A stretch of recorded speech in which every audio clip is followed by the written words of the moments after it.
Rant and Rave, issue 1, right here on 41 NBC on Saturday. It's Georgia Tech and Notre Dame as the Fighting Irish host the Yellow Jackets. You know what?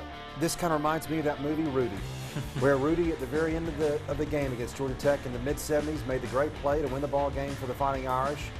But it won't happen this week, Tucker. I think Georgia Tech's too strong for the Notre Dame team. And, of course, Notre Dame, they're kind of banged up. They got a lot of people out.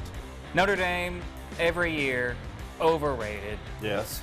Again this year. Yes, Malik Zaire, he was great. I thought he may make a run for the Heisman. Without him, I don't think they have any chance against Georgia Tech. And before he even went out, I didn't think they had a chance against Georgia Tech. Yeah, we'll see. It should be a fun game here on 41 NBC. Speaking of overrated teams, the number 7 team in the country, the Georgia Bulldogs will play at 6 o'clock in Athens between the hedges against the South Carolina Gamecocks. Gamecocks have won 4 out of the last 5.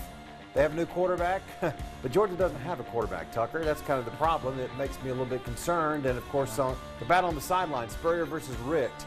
You know what? Georgia should win the ball game. I'm afraid to not take them, so I'm going to take the Bulldogs. Hopefully this year we won't see another debacle like we did last year with the play calling. Yeah, well, Georgia's going to win. Georgia has a better football team. Georgia's at home. You never know with Steve Spurrier against Georgia, but I don't think he has the weapons to pull it off this year. They better win, that's for sure. All right, your game that you can't wait for. I can't. I really can't. LSU and Auburn. You take it. Who's going to win? I'll take it. Okay, LSU's going to win. Really? I will take LSU. Yes, I think Auburn will play a much better game than it did last week. Well, it wouldn't take much. They have to, right? I think they're going to go down to Death Valley. If Jeremy Johnson throws an interception on the first drive, it'll be 38-13, but I don't think he will. I think Auburn keeps it close, and 17-13 sounds right to me. We're agreeing too much. I think you're right. I just, you know, I was drinking the Auburn Kool-Aid before the season, saying they're going the West. I feel foolish now because I thought Jeremy Johnson was good. We all did. Yeah, everybody did. So he's not, and I don't think they're going to be able to win on Saturday. Finally, about midnight on Saturday, well, really about 9:15, Alabama and Ole Miss. Ole Miss is averaging, what, 75 points per game so far, but they have played the Little Sisters of the Poor.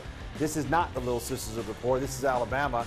It'll be a good task for Ole Miss. I just don't see them winning against Alabama 2 years in a row. If they hadn't won last year, maybe I'd give them more of a chance, but Nick Saban won't allow that to happen, will he? No, I don't think so either. You look at his record against teams that have beat him in the past. They're going all out. They're coming for Ole Miss.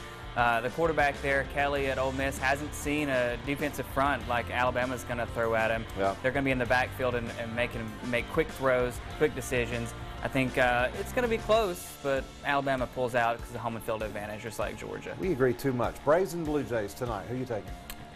Is that a question? I was just trying.